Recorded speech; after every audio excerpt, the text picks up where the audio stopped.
Seja bem-vindo e seja bem-vinda a mais uma edição do Chutando a Escada. Aqui é Felipe Mendonça e hoje eu converso com o Mário Schettino Valente.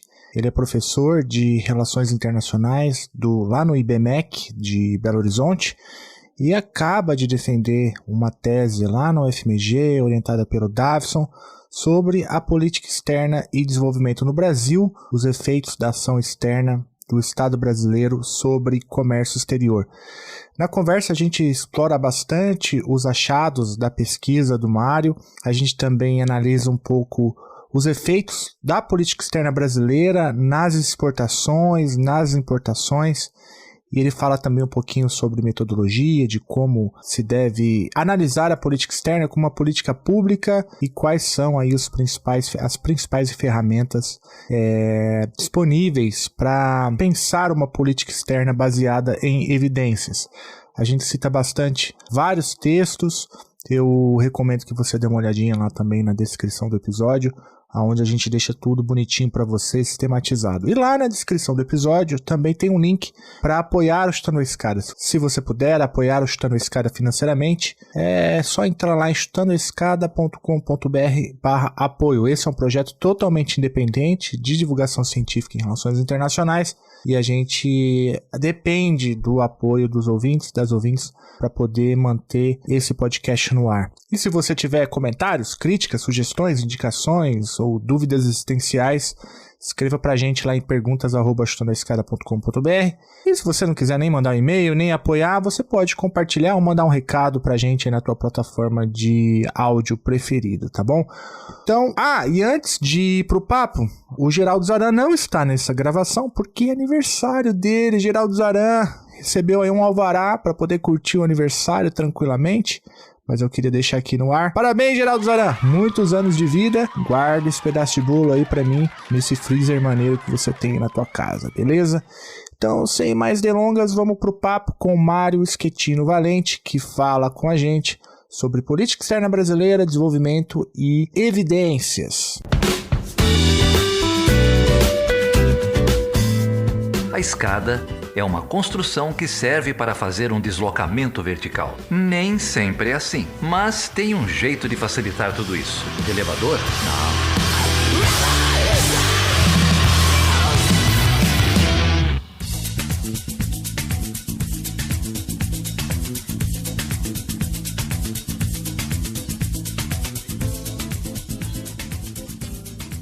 Bom, então eu tô aqui com o Mário Schettino Valente. Ele é professor de RI do IBMEC, lá de BH, doutor em ciência política pela UFMG, e ele vem aqui falar com a gente sobre uma tese inclusive premiada, chamada Política Externa e Desenvolvimento no Brasil, os efeitos da ação externa no Estado brasileiro sobre o comércio exterior. A gente vai falar sobre a tese já, mas antes, deixa eu dar aqui boas-vindas ao Mário. Mário, muito obrigado, cara. Valeu demais por topar gravar aqui com a gente. Eu que agradeço o convite, né? Eu acho que como todo internacionalista e jovem doutor, eu também acompanho Chutando a Escada há um tempo, né? Então é um prazer atravessar a fronteira do ouvinte para estar aqui participando. Não, cara, muito bom, muito bom. A gente se conheceu pessoalmente em BH. E aí eu fui conhecer o trabalho do Mário e falei, Mário, você precisa ir lá no Chutando a Escada. E depois que ele falou que eu ouvi ainda o podcast, eu falei, não, então fica mais fácil ainda, que não preciso nem explicar o que é. Tem alguns aqui que a gente tem que explicar o que é. Mas como você já escuta, então eu fiquei mais tranquilo, foi ótimo. Você estava me contando aqui nos bastidores que desistiu de maratonar, tem muito episódio também, né? Tem, sei lá. Quando eu descobri o Chutando a Escada quando eu tinha voltado do doutorado de sanduíche, então acho que foi 2018, possivelmente. E aí tinha assim uns 40 episódios quando eu cheguei. Eu falei, não, 40 episódios acho que dá para encarar ali, 1 hora por dia, vai, né, fazendo café da manhã, lavando vasilha, vai indo, né? Aí, de repente, vai acumulando, e aí um dia saiu um episódio com o Casarões, né, o Guilherme Casarões, eu falei, vou escutar o Casarões. Aí eu fui, escutei o Casarões, aí voltei pro início, pra onde eu tava, né? Aí, de repente, saiu mais um que eu queria escutar, e eu fui, aí na hora que eu voltei já tinha outro que eu queria escutar, eu falei, desisto, e aí fui descobrindo outros podcasts, né? Eu falei assim, não, também a gente pode consumir outras coisas que não seja política internacional, relações internacionais, porque também a gente entra nessa, né? De ficar só trabalhando no horário de lazer, e o lazer vira trabalho, aí agora eu acompanho assim, sai um, eu ouço, e aí de repente a fila de podcast sumiu, eu escuto o que tá lá na frente, de repente vem temas que a gente tem mais afinidade, envolve diretamente no trabalho, ou é um conhecido, aí vai seguindo, né? Mas o consumo desenfreado eu parei, né? Mas naquela época eu já pensava, né, sobre, e se eu for entrevistado um dia, quem sabe, quem que eu vou chutar a escada, né? E essa dinâmica que foi se perdendo, assim, né? Não, ótimo. Mas olha só, se você quiser chutar a escada no final, a gente pode deixar também, fica tranquilo. A gente, lá em BH, algumas pessoas me procuraram, por que parou de chutar a escada?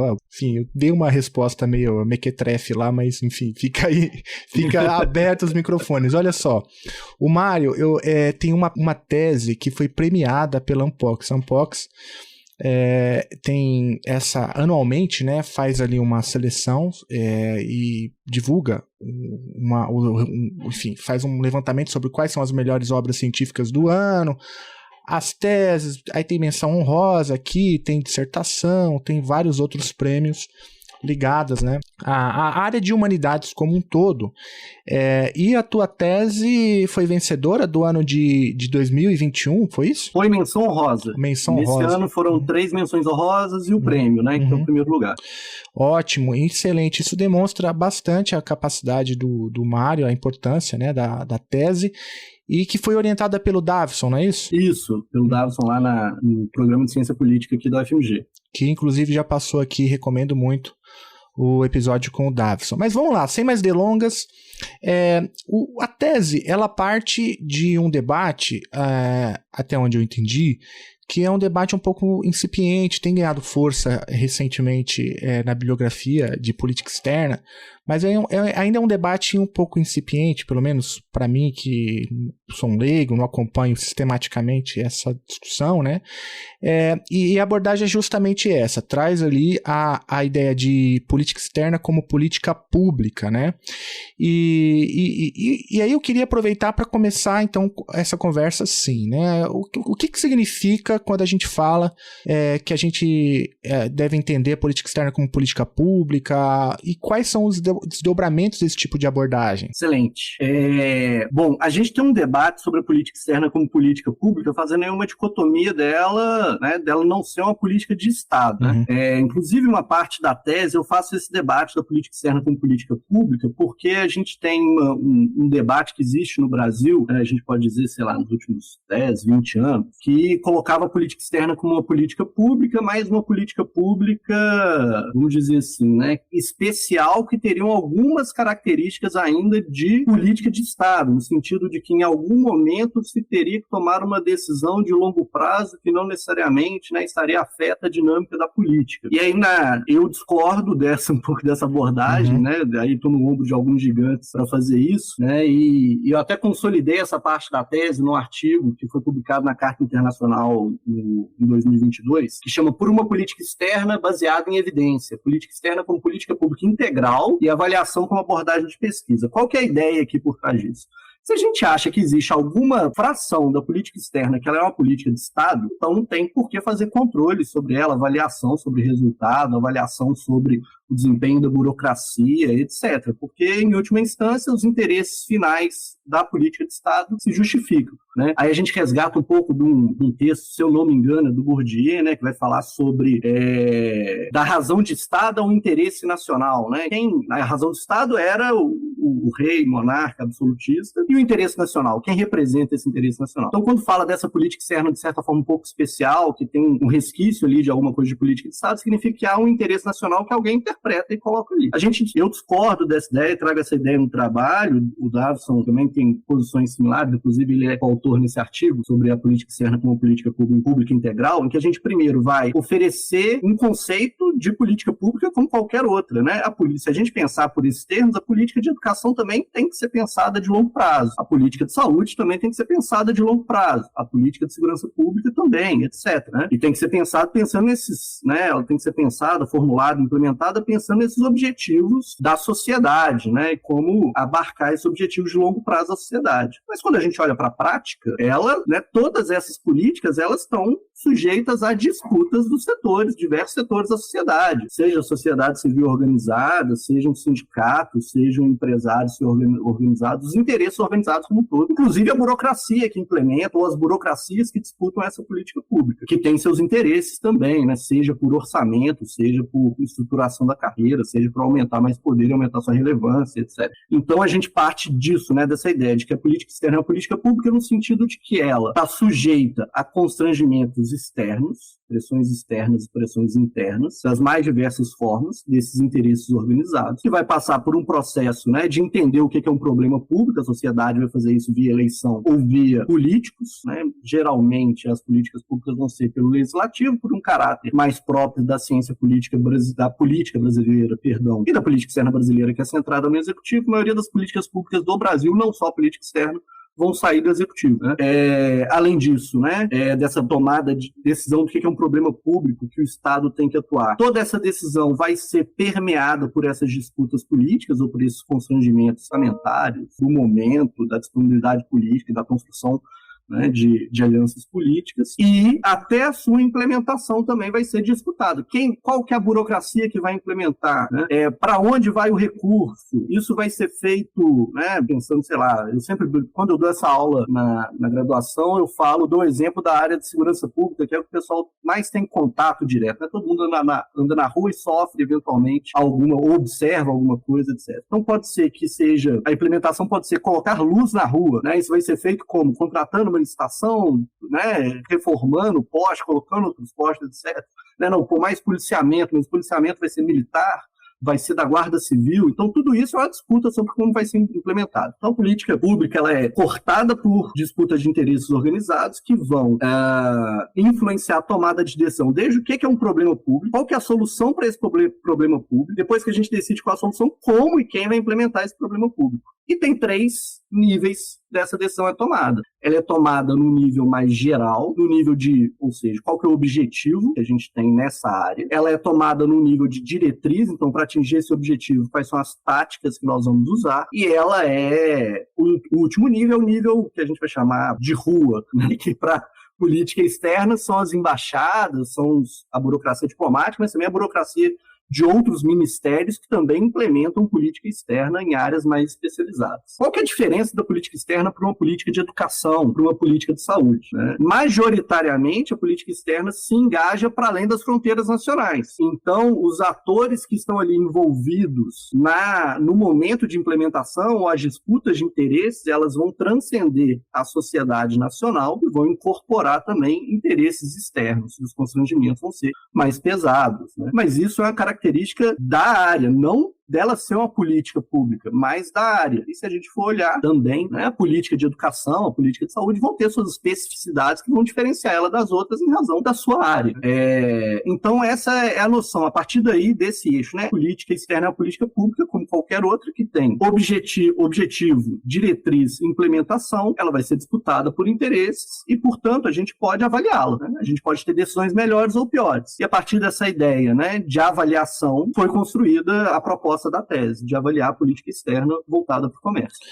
Não, excelente, deu para entender bem, inclusive o ponto de chegada, né? Ao entender a política externa como uma política pública, ela é passível de avaliação. Eu acho que essa é uma contribuição muito importante. Agora, eu queria provocá-la um pouco naquela tua passagem ali sobre as especificidades da política externa como uma política pública, porque você disse bem, né? Educação tem as suas especificidades, saúde tem as suas especificidades e, obviamente, A política externa, ao ser analisado como uma política pública, também tem as suas especificidades, né? E quais seriam elas? Você tem, por exemplo, um debate clássico na literatura que usa o conceito de insulamento, por exemplo, ou seja, a política externa, e aqui eu não estou entrando se isso é adequado ou não estou fazendo um juízo de valor, mas ela é um pouco, ela não é... Não existem muitos canais de participação, né, para que interesses, lobbies, interesses organizados promovam ali os seus interesses, então ela é um pouco mais fechada. Isso tem mudado, a gente sabe bem, historicamente a política externa brasileira era mais... tinha mais essa característica de isolamento, mas isso daí eu acho que é uma especificidade importante, além, claro, da ideia, né, da temporalidade da política externa, né, que tem tempos diferentes, né, se cria acordos e políticas a partir de uma lógica que ultrapassa as lógicas do governo, ou pelo menos deveria ser assim, enfim... Tem uma série de especificidades que envolve tanto a natureza, né, da feitura da política externa, mas inclusive a maneira como ela é formulada, né, de maneira muitas vezes fechada em si mesma, insulada. Você acha que a gente tem visto alterações significativas? Isso, de algum modo, traz algum desafio para a compreensão da política externa como uma política pública?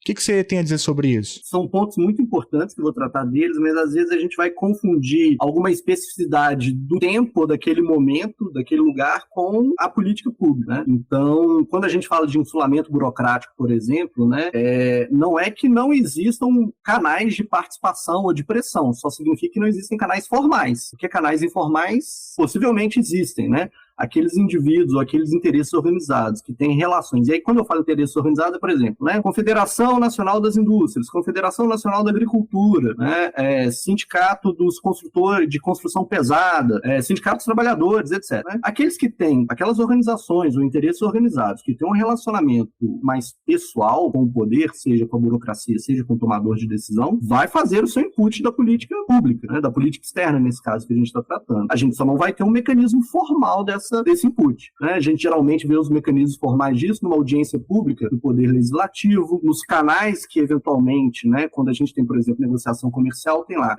manifestações de interesse podem ser enviadas para o endereço tal, ou quando, né, o Ministério das Relações Exteriores, outro ministério faz uma audiência pública ou um evento para tratar sobre algum tema. Aí sim a gente vê formalmente os inputs ali. Mas, de fato, são poucos os canais formais ainda, né? Os canais que são formalizados. Mas os informais existem, né? Os encontros, os coquetéis, né? A convivência, os círculos sociais, tudo isso acabam sendo canais que a gente desconhece. Ou pelo menos que não estão abertos para nós pesquisadores, né? E aí a gente não pode confundir a gente não ver os canais de pressão com eles não existirem, né? Ou com eles não serem desejáveis, porque na verdade isso vai acontecer, a gente desejando ou não, a política, a ação, como o Estado vai agir, está sendo disputado por diversos interesses, né? E aí, aproveitando aquele seu gancho que se disse, né, de que a gente passa por um processo de redução desse insulamento burocrático e, né, um fenômeno que alguns vão chamar de democratização da política externa, e aí talvez, né, entrando num debate mais tecnicista, assim, talvez poliarquização da política externa, né, seja o termo mais adequado, uma vez pluralizar quem pode influenciar essa política pública, uma vez que democracia, né, aquele ideal que a gente quer atingir, né.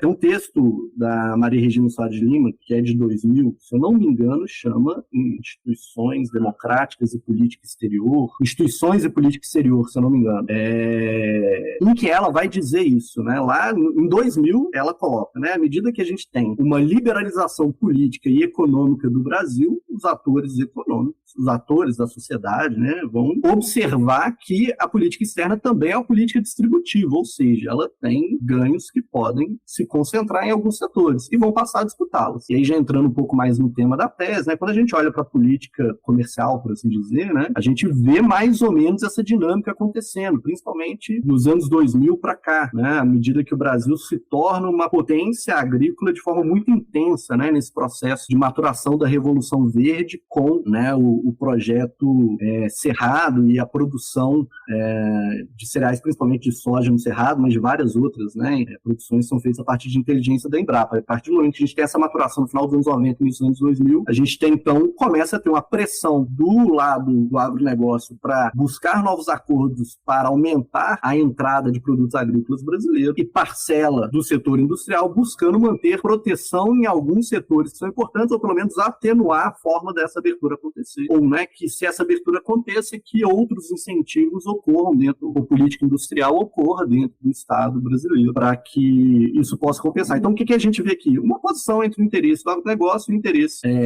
do setor industrial, falando de forma, né, muito generalista também. Estou, né, plasmando em dois polos, setores que têm diversos atores, interesses inclusive divergentes. Sem contar aqui a disputa que a gente pode falar, né, sobre, que a gente pode, né, ter vários trabalhos bons sobre isso, sobre a burocracia diplomática, né, uma vez que a gente começa a ter uma disputa, começa não, né, mas tem uma continuidade de disputa, né, entre burocracias, Ministério da Fazenda, Itamaraty, outros ministérios, quando a gente está falando de política comercial, mas a gente pode falar de outros ministérios também entrando nessa disputa, quando a política externa sobre direitos humanos, meio ambiente, etc. Então a gente vai ter esse perfil de disputa de interesse também que acontece dentro da política externa. Uhum. Não, excelente. Foi muito boa essa sua diferenciação, né, do canal formal, do canal informal, e talvez o que a gente ainda não tenha de maneira consolidada são canais formais para popularização da política externa, né? E aí entra Exato. No bojo da discussão da democratização, que é um tema que vira e mexe ganha algum aí holofote, né? A gente tem e também aparece ali no governo, na plataforma de governo do governo Lula, né, do Lula 3. Mas olha só, eu queria te perguntar agora como avaliar, né, porque a gente entendeu, a política externa é uma política pública, ela tem as suas especificidades. Uma delas é que boa parte do jogo é jogado informalmente, dos coquetéis ali, né? A gente brincou com isso e a gente não é convidado, eu pelo menos não sou convidado para esses coquetéis, né? Também não. Então... Mas aí isso vai gerando imagino, uma dificuldade para avaliar a política externa dentro dessa leitura, né, da política externa como política pública. E aí a pergunta é como você monitora dados, enfim, mensura os ganhos e torna isso tudo, né, passível de uma avaliação? Se olha para o resultado, se olha para o processo. Eu sei que existem várias metodologias diferentes de avaliação de uma política pública, né? Não existe só uma escola. Mas, na tua tese, qual que você acha mais adequado e por quê? E se der também para fazer um pouco o panorama desse debate, porque eu acho que é um debate importante, né? Porque não adianta nada a gente caracterizar a política externa como uma política pública se essa discussão não vier acompanhada de uma discussão sobre avaliação, não é verdade? Com certeza.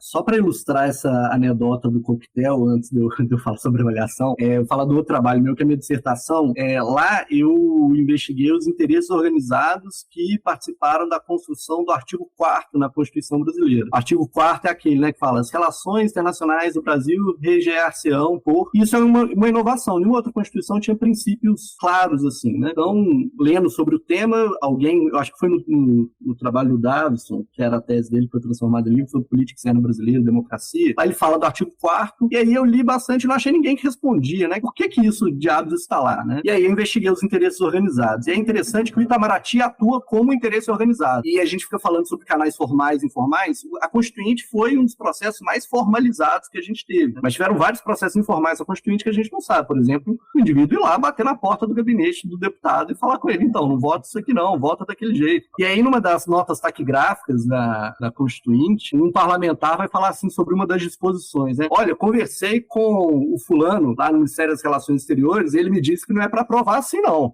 que é para diminuir essa restrição que está aí, porque o Itamaraty não recomenda esse tipo de regulamentação não, tem que ser mais geral, do jeito que está aí fica ruim para os diplomatas. Então veja, a gente jamais saberia desse canal se esse cara não tivesse, né, sido completamente sincero na hora de justificar a sua posição do voto, né? Passaria igual, por exemplo, teve um artigo sobre... o princípio sobre asilo político, ele sai de direitos humanos e vai para princípios de das relações internacionais do Brasil, um dos princípios, né? E aí tem um deputado que vai votar contra, e ele justifica, né? Ele vai defender o voto contra, e ele vai justificar porque tem grande risco de trazer indivíduos subversivos para o Brasil. Aí na hora que aparece a palavra subversivos, aí eu tô assim, cadê os militares aqui? Não tem nenhum militar dando nenhum palpite. Aí na hora que eu leio subversivo, eu falo, tá aqui, deixa deixa eu olhar a biografia desse cara. Ele tinha sido interventor em um dos territórios federais, se não me engano, Roraima ou Rondônia, e foi militar durante muito tempo, etc. Eu falei, né, esse cara, possível, se não teve, né, uma pressão dos militares, pelo menos ele, durante a trajetória dele, essa construção da trajetória dele, acaba impactando na forma como a política externa está sendo adotada, né? E aí, no caso, um texto constitucional que vai ter reverberação ao longo do tempo. Agora, voltando para a sua pergunta sobre avaliação, né? Nesse texto que eu publiquei com o Davison na Carta Internacional, a gente também faz um compilado de modelos de avaliação. E a avaliação, ela existe de diversas formas, né? A gente vai ter modelos que vão ser baseados em entender se metas foram alcançadas, modelos para verificar se efeitos colaterais foram gerados, né? Então, adotou uma política, sei lá, vamos pensar hipoteticamente, numa política externa de liberalização comercial que reduz as tarifas de 50% para por volta de 16%. Né? E aí, de repente, a gente começa a ter efeitos colaterais indesejados, né? Talvez, né? Fechamento de algumas empresas, né? Alguns setores que precisavam dessa proteção acabam reduzindo sua participação, talvez o setor da informática, nos anos 90, né?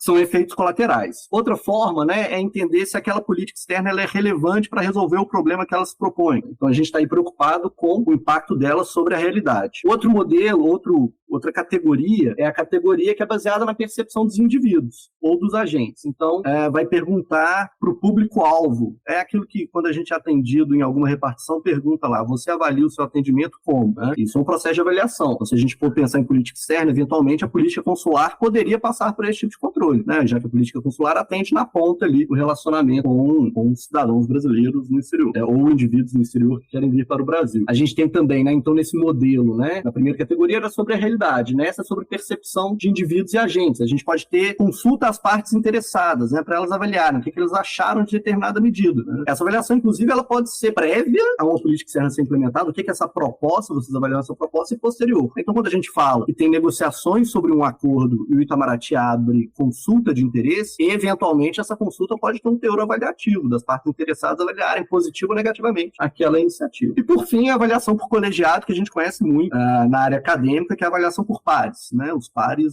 se avaliando. Então, isso é um modelo de avaliação também, né? Promoção na carreira costuma ter esse tipo de avaliação. E o último tipo de avaliação é aquele baseado em critérios econômicos, que é o que geralmente as pessoas, de forma geral, conhecem, que é o tal que todo mundo usa como eficácia, né? Ou eficiência. A eficiência é um dos tipos de análise de avaliação sobre critérios econômicos. É aquela que vai tentar avaliar se os efeitos valem os custos, se os efeitos positivos gerados pagam os custos, ou dentre as opções, qual que tem o melhor custo-benefício. Né? Mas, além disso, a gente vai ter os modelos de economia, que estão preocupados só no mais barato, implementar o qual que é o mais barato, e o de produtividade, que está preocupado com aquele que produz mais. Né? Então, pensar quando tem produtos, né? O que é mais difícil dentro da política externa, pensar em produtos. Talvez pensar em produtividade, número de missões empresariais geradas, né? Número de atendimentos gerados ao público, seriam alguns exemplos desses. Pode parecer estranho, mas existem estados que fazem isso. O Canadá, por exemplo, solta um relatório em que ele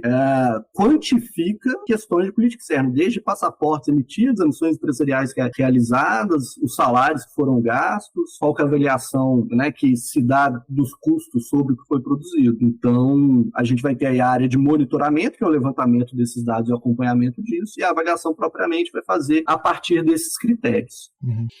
Não, ótimo. Dá para... Então, a gente tem que ler agora, né, esse artigo que sistematiza. Vou deixar na descrição do episódio esse artigo com o Davison, que organiza, então, os diferentes modelos de avaliação de política externa. E aí, voltando para a tua tese, você, então, escolhe, né, um aspecto da política externa brasileira, que é justamente, tá, inclusive no título, né, que é o desenvolvimento.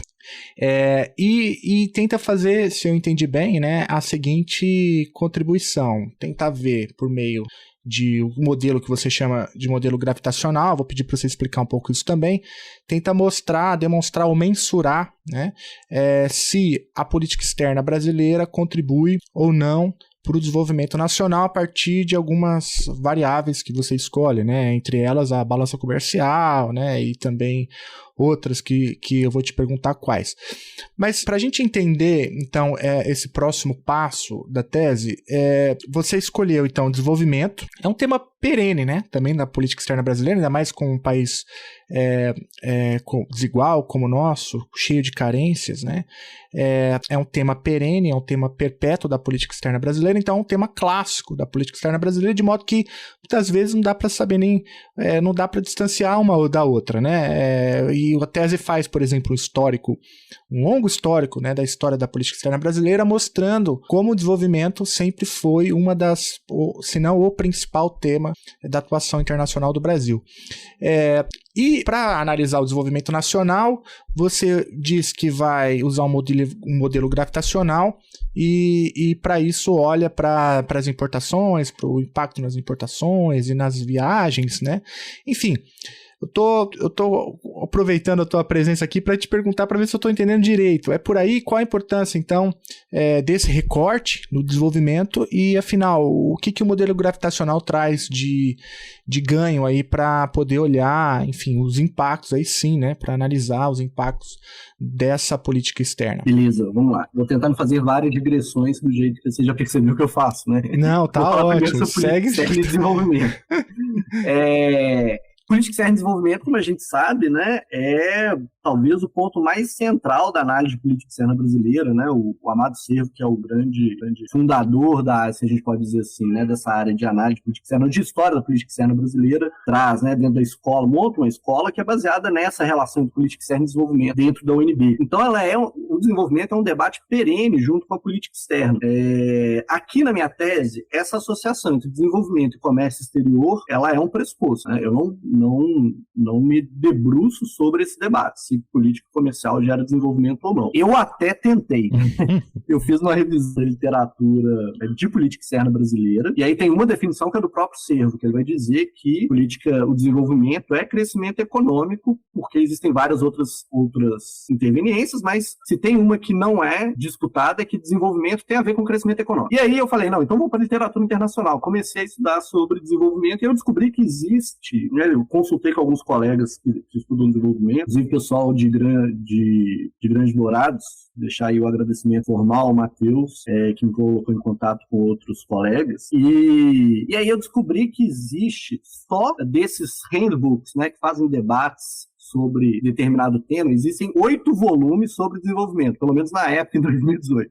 Eu falei, bom, se o pessoal não conseguiu determinar um conceito em 8 volumes, não vou ser eu que vou encarar essa no aspecto secundário da minha tese. Vou pegar aqui o pessoal que diz que é um pressuposto que política comercial contribui para o desenvolvimento, e quando a gente olha, né, lembra lá das aulas de macroeconomia, lembra do cálculo do PIB, né, e a gente tem lá a exportação. Se a exportação aumenta, a gente tem um aspecto ali que contribui para o crescimento econômico. A partir desse pressuposto, né, então essa é a conexão política externa do desenvolvimento. Eu estou preocupado com o comércio exterior. E aqui, independente da corrente ideológica, né? Não estou preocupado se liberalismo é que é melhor, se o protecionismo é que é melhor. Não, eu quero saber os efeitos e aí, né, depois a gente discute o restante. Gera efeitos ou não gera? O segundo ponto, que é sobre o modelo gravitacional. O modelo gravitacional, ele é um modelo que já é usado na economia há algumas décadas. Ele vai surgir de um pessoal, aí agora eu não vou lembrar a universidade nos Estados Unidos, mas é um pessoal que começou a ser identificado nos anos 50 e 60 como físicos sociais. Pessoal da exatas que queria explicar fenômenos sociais a partir de equações, né? E aí o modelo gravitacional se inspira mesmo na força, na equação da gravidade que a gente aprende lá na escola em física. Então, que as massas se atraem e a distância, né, diminui essa força de atração. E aí eles fazem essa adaptação que depois vão ter outras adaptações ao longo do tempo, né? Quando chega nos anos 90, e daqui a pouco eu já explico o modelo gravitacional, quando chega, ela vai ficar à margem, o modelo gravitacional fica à margem da literatura dos anos 60 aos anos 90. Quando chega nos anos 90, eles passam e aumentam, né, a possibilidade de verificação computacional, né, estatístico, né, aumenta a capacidade da gente produzir conhecimento estatístico, né, os computadores avançam sua capacidade de processamento e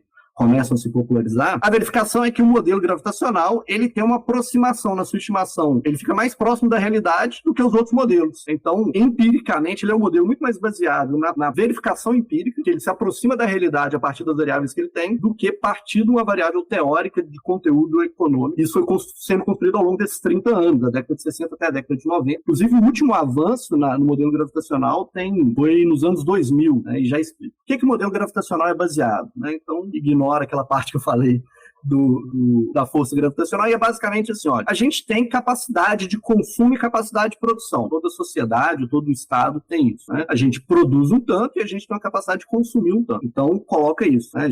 O modelo gravitacional sempre vai ser baseado no que um estado manda para outro, é no fluxo unilateral. A gente pode pensar tanto para exportação quanto para importação, mas sempre tem que ser um fluxo só uma direção. Então, um estado consome e outro estado produz. Geralmente, tem algumas formas de medir isso. A mais tradicional é medir pelo PIB, né? O PIB tem a ótica da demanda e tem a ótica da oferta. A ótica da oferta é aquilo que se produz, a ótica da demanda é aquilo que se consome. Então tem ali a capacidade de produção e a capacidade de consumo. Mas a distância desses estados impacta nessas trocas comerciais, por diversas razões, né? Seja porque o frete fica mais caro, seja porque os agentes privados, os agentes econômicos não se conhecem, então eles não fazem negócio. E aí eles vão adicionando, né? A literatura ao longo desse tempo foi adicionando outras camadas que também são distâncias. Elas não são distâncias geográficas, né? Elas são distâncias culturais, institucionais, barreiras linguísticas. Então, outros fatores que vão contribuir para ter ou mais comércio ou menos comércio. Ter o mesmo idioma, ter um histórico de colônia comum. Então, por que o Brasil exporta mais para Portugal do que para a Irlanda? Sendo que eles são mais ou menos próximos, né?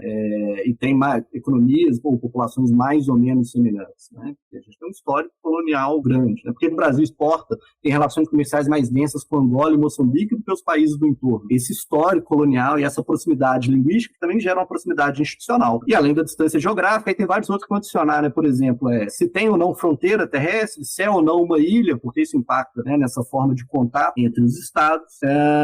E aí, essas seriam as variáveis de controle, porque aumenta a economia, aumenta o consumo, aumenta a produção. Diminui a economia, diminui o consumo, diminui a produção. Se tem essas barreiras, isso vai oscilar menos, né? As barreiras institucionais, a distância, né, não oscila e etc. Então, a gente tem esses impactos, essas são as variáveis de controle. A gente acopla essas variáveis de controle à variável de interesse. No meu caso, comércio exterior, mas podem ser qualquer...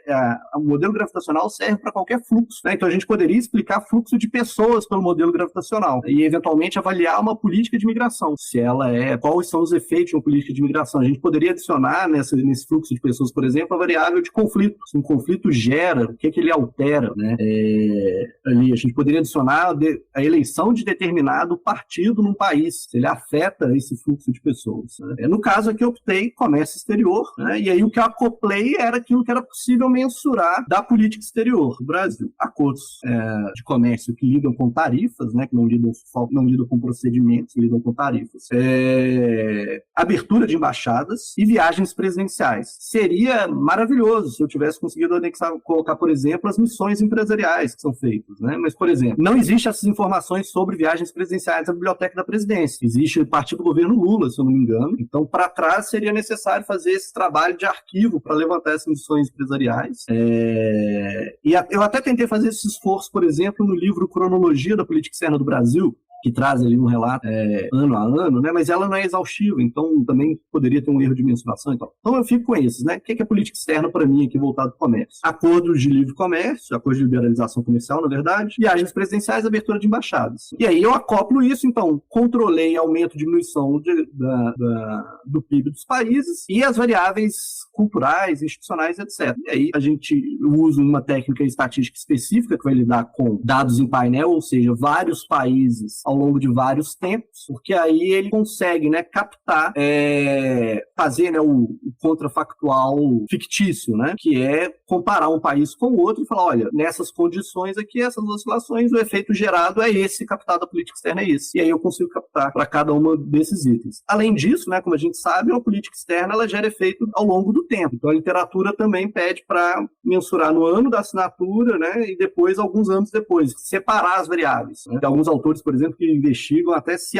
a possibilidade de assinar um acordo já não antecipa algumas dessas trocas comerciais. Então a ideia era essa, né? Então avaliei a partir daí, entender os efeitos que foram gerados pelo modelo gravitacional.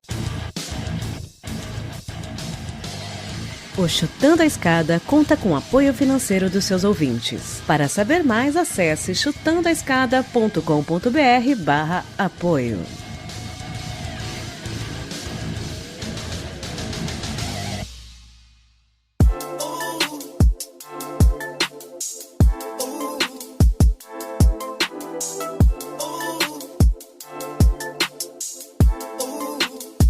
É o beat do Go, mano. Isso é essa money, mano, isso é essa money. Não vale sua vida, mano, vale sua vida, mano. Vale sua vida, mano, vale sua vida, mano. Isso é essa money, mano, isso é essa money, mano. Isso é essa money, mano, isso é essa money, mano. Baixa essa peça, mano, baixa essa peça, mano. Baixa essa peça, mano, baixa essa peça, mano. Vale sua vida, mano, isso é essa money, mano. Isso é essa money, mano, isso é essa money, mano.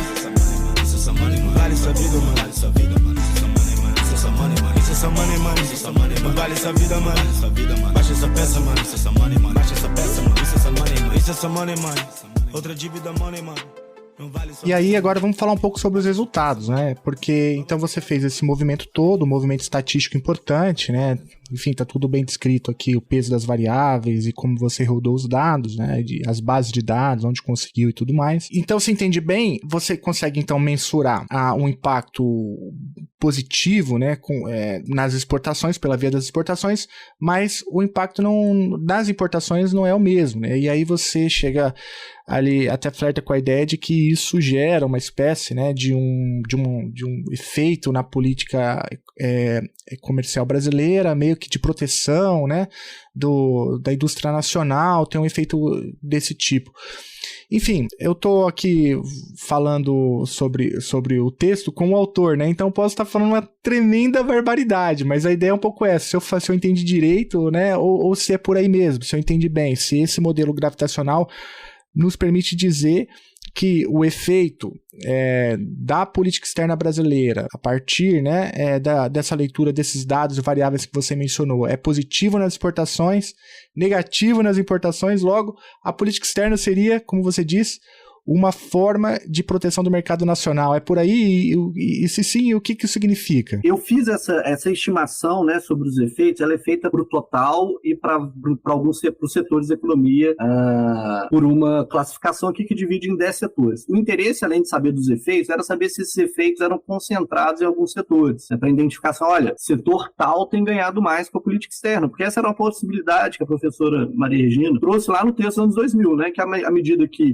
os setores da sociedade identificam a política externa como uma política que gera efeitos distributivos, eles vão disputá-la, né? E aí vão tentar capturar para gerar efeitos maiores para eles. O que a gente consegue identificar é que, majoritariamente, a política externa brasileira aumenta as exportações, como você comentou, e diminui as importações. Então tem, na maioria dos setores, e no agregado, esse efeito protecionista. Quando a gente vai ter acréscimo das exportações e acréscimo das importações, a gente tem uma sugestão de que, eventualmente, criou-se ali uma conexão com uma cadeia global de valor. A gente consegue identificar isso, por exemplo, no setor de máquinas e equipamentos de transporte, mas não consegue para os outros. Então, majoritariamente, a política externa tem esse efeito que a gente pode chamar de protecionista. Se aumentou as exportações e diminuiu, tem um efeito negativo sobre as exportações, tem majoritariamente um efeito protecionista. E o mais importante aqui que eu queria trazer, né, e o outro passo dessa conclusão, é que o debate todo sobre acordo comercial, sobre política externa, né, que a gente vive hoje, né, inclusive, é se não deveria fazer mais acordo comercial, deveria liberalizar mais, né, etc. E o que a gente vai observar é que a política externa tem esses efeitos de aumento das exportações, mas que isso não foi suficiente para diminuir, para garantir a competitividade do Brasil. Tem uma análise ali na parte mais descritiva, né, que eu vou mostrar que o Brasil vai perder competitividade em vários setores. A maioria dos setores do Brasil era competitivo em relação aos países em desenvolvimento e aos países latino-americanos.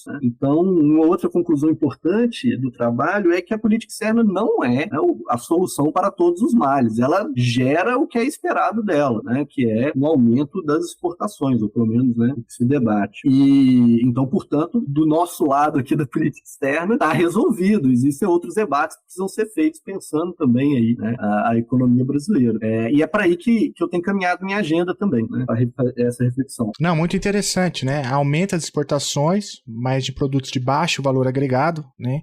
O que diminui a competitividade, e também um pouco por isso que o efeito nas importações é diferente, né? Inclusive negativo. Ora, eu acho que esse é um dado muito importante até para a gente repensar um pouco, né, a política comercial brasileira. É claro que você tem uma importância, as exportações são importantes, a balança comercial superavitária é importante, enfim, porque tem efeitos em várias outras contas, né? Por outro lado, é interessante, né? Porque a política externa brasileira sempre teve o desenvolvimento nacional como uma pedra angular, como você bem mencionou, e demonstra na tese. Porém, entretanto, todavia, quando a gente mensura, né, quando a gente para avaliar os dados, como você fez, quando a gente vai fazer aquilo, né, que num certo momento aqui da conversa a gente destacou, que é justamente como se avalia, né, a política externa como política pública, a gente percebe que é um ganho de baixa qualidade, né? Porque, em última instância, prejudica, acho que a palavra prejudica não é a ideal, mas assim, não traz um ganho substancial em termos de desenvolvimento da pauta exportadora brasileira, de produtos mais intensos em tecnologia e assim por diante. Eu acho que esse é um resultado muito interessante, e daí acho que a importância também da tese, não à toa ela foi premiada na Unpox, e que coloca, né, vários desdobramentos, o que você acabou de dizer, ainda bem que está trabalhando nisso, né? Como que, então, acho que um desdobramento importante é isso, como o Brasil, na sua atuação internacional, na sua política externa, com foco no desenvolvimento econômico, deve agir para que, aí sim, né, a gente tenha um ganho real, né, em termos de desenvolvimento nacional. É por aí? É por aí. E existem algumas portas abertas, né? Lá na parte, quando eu faço revisão da literatura sobre modelo gravitacional, e aí eles vão testar e vão ter vários trabalhos que vão mostrar ganhos significativos, né, de acordo de livre comércio. A gente olha, eles são majoritariamente feitos sobre casos de países desenvolvidos. Os países em desenvolvimento são subrepresentados nessa produção, né? Inclusive, os casos em que tem até uma revisão sistemática, né, que vai avaliar diversos trabalhos, etc. E os casos, então, envolvidos redução de comércio são casos envolvendo países em desenvolvimento com países desenvolvidos. E são poucos trabalhos que avaliaram essa relação também. Então é necessário também verificar isso, né? Nessa relação, né?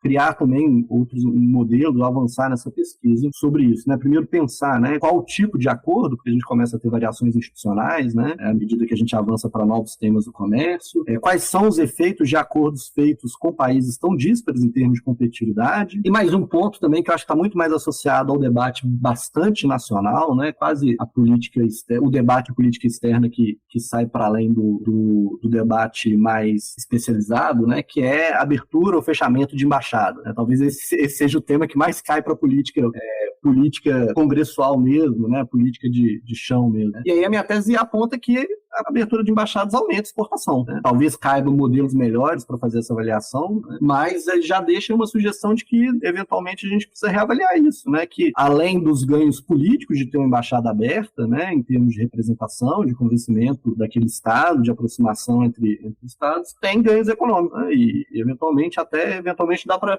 ver se é eficiente o termo econômico mesmo, né? Se os custos se o aumento de exportação paga os custos daquela embaixada, né? Tem essa possibilidade de avançar nesse entendimento. Excelente.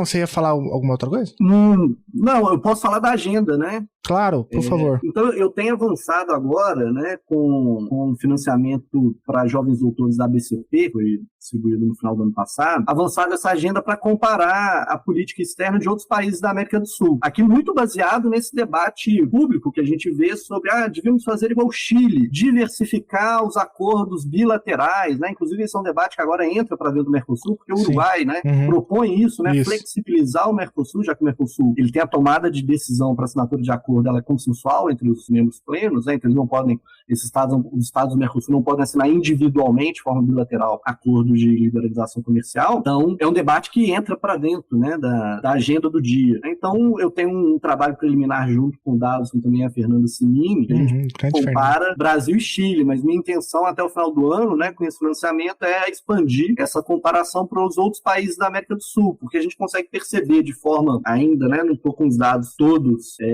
analisadas, mas a gente consegue perceber duas estratégias, né? Principalmente de meados dos anos 90 para cá. Uma estratégia mercosulina, né, de negociações via Mercosul, e uma estratégia mais bilateral e de maior profusão de acordos bilaterais com os países independentes do perfil, né? Já que o Mercosul faz mais com países em desenvolvimento. E a gente está aí no debate para ter a primeira assinatura com países envolvidos, que é com a União Europeia. Qual é a questão aqui, né? É o desafio de tornar o caso brasileiro comparável com os outros países da América do Sul. Né? Quando a gente até colocou isso no artigo, porque assim, as diferenças de complexidade econômica, de tamanho da economia, são muito grandes. As ambições dos outros países da América do Sul são menores no cenário internacional. Né? O Brasil vai aliar essa política comercial com outros objetivos. Então, a gente recortar para avaliar só os efeitos comerciais, só daí já é um problema do ponto de partida, mas eu acho necessária a análise para a gente entender, bom, a estratégia chilena funcionou? Ela funcionou para quê? O que ela gerou? Ou as estratégias desses outros estados, né? Será que o Uruguai devia mesmo sair do Mercosul e adotar essa estratégia, ou é bom para ele, né, para o Uruguai e Paraguai ficarem no Mercosul? É também uma tentativa de informar o debate público, né, que entra dentro daquele debate sobre avaliação. Talvez a academia seja esse espaço, né, para produzir avaliação, uma vez que aqui a gente tem, na academia a gente tem várias aspas aqui, por favor, uma neutralidade maior do que o indivíduo que está envolvido com a política pública diretamente, né? Do que a burocracia que está envolvida com a política pública diretamente. E aí, fazer esse papel de informar o debate público com evidências e tentar aumentar esse debate. Excelente, excelente. De fato, a academia tem muito a contribuir. A tua tese eu acho que é um exemplo disso, né? Tem aqui muito material para quem tem interesse em pensar a política externa brasileira, ancorada, né, em evidências, que é algo que é bastante importante, que se destaca na tua tese, né, essa preocupação em ancorar toda a discussão em evidências. É o V, é o L, é a paz, é a guerra, entre o pote da espada e o perfume da rosa, sem menção rosa, sem massagem, a vida é louca, amigo, belo tô de passagem.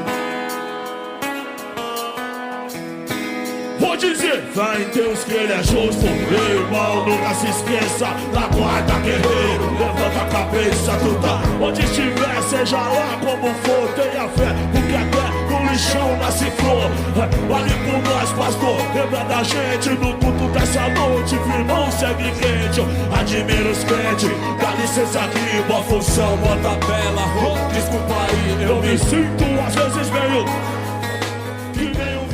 Olha só, Mário, eu tinha te falado lá no começo que a gente... Se você quiser chutar a escada, tudo bem, senão a gente deixa pra lá. O que você quer fazer? Cara, eu vou... Deixa eu ver se eu vou chutar a escada, né? Na verdade, eu não vou chutar a escada, não, mas vou fazer um disclaimer aqui sobre a subrepresentatividade dos cruzeirenses internacionalistas, né? Não, esse é um problema grave. Falsa, viu? Ela é falsa. Ela é falsa? Ela é falsa. Pelo menos aqui no Estando Escada, então, a gente tem um problema de amostragem aqui. Então, tem um viés aí com os atleticanos, né? Tem.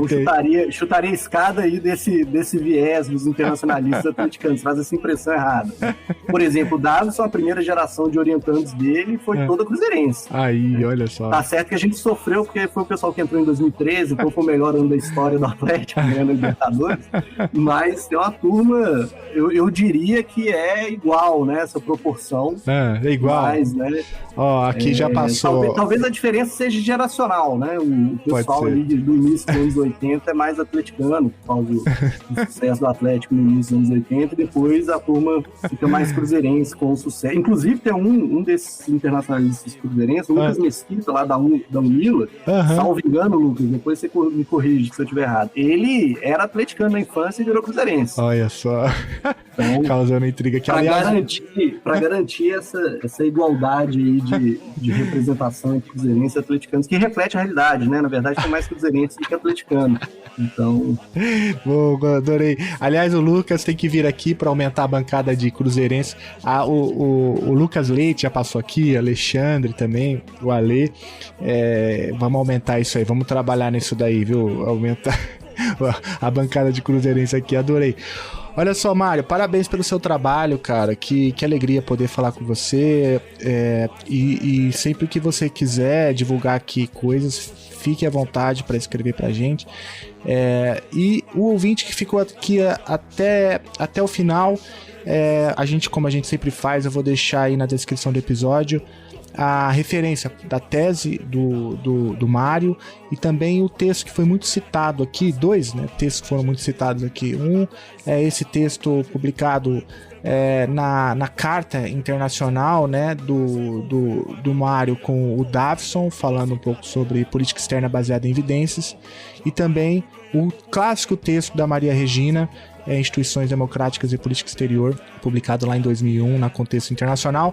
Então, se você quiser se aprofundar aí na discussão, acho que vale a pena a leitura desses 3 textos. Mário, obrigado, cara, adorei, que bom que deu certo. Um agradecimento também em público a Tatiana Teixeira, né, que colocou a gente em contato. A Tati, ela só falou assim: Felipe, este é o Mário, grave. E ela tava certa. Adorei a conversa. Eu que agradeço o convite, né? Vamos esforçar para voltar mais vezes, né? Produzir coisas de boa qualidade para continuar vendo. Venho oferecer minha presença, talvez até confusa, mas real e intensa. Meu melhor Marvin Gaye, sabadão da marginal. Que será?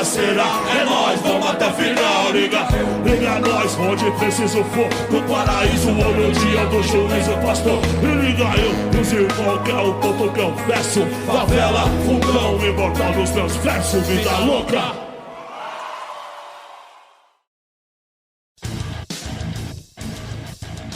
Você acabou de ouvir mais um episódio do Chutando a Escada. Para apoiar, acesse chutandoaescada.com.br/apoio.